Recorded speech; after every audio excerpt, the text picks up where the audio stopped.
Vendimi I gjykatës kushtetuese dje që la në detyrë Erjan Veliajn, si kryetari I Bashkisë Tiranës gjatë kohës që ajo është në qeli dhe nuk mund të paraqitet në punë, jo për fajin e tij, po sepse është I arrestuar. Edhe e la në detyrë për faktin se është shkërkuar me vendim nga lart prej kryeministrit, pra nga ekzekutivi I shtetit shqiptar, që nënkupton ndërhyrje në qeverinë lokale nga pushteti vendor dhe shkeljet kushtetutës. Në bazë të këtij vendimi, bëhen të paligjshme dhe antikushtetuese të gjitha zgjedhjet e parakohshme që janë shpallë në Shqipëri, me sa di unë në Bashkinë e Vlorës, edhe në Bashkinë e Shkodrës, me duket edhe në Durrës, edhe në disa bashki tjera.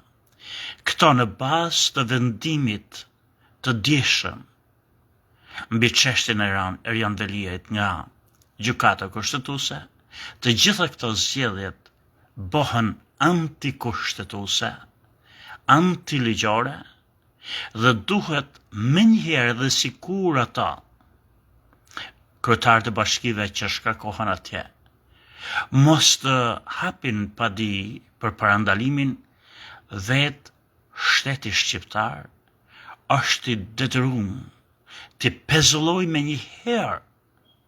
këto zgjedhjet parakohshme si shkelje flagrante të kushtetutës në bazë të vendimit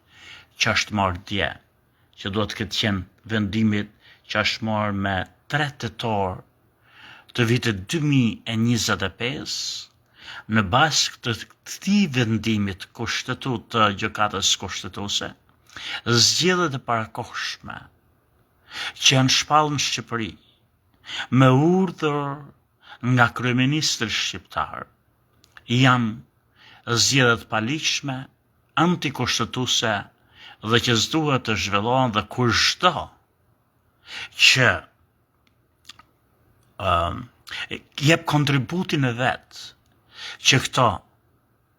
zgjedhje të bëhen,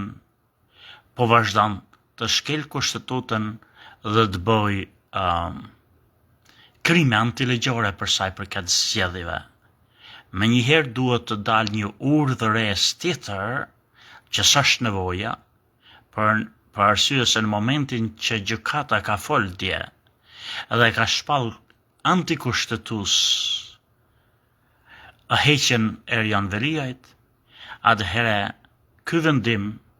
aplikohet menjëherë në të gjitha shkeljet e ngjashme ku zëvendësimet janë urdhëruar nga lart ose imponuar nga lart, pra prej qeverisë qendrore kundrejt qeverisë lokale, që është në të njëjtën kohë një sulm edhe një ofensë edhe një ofendim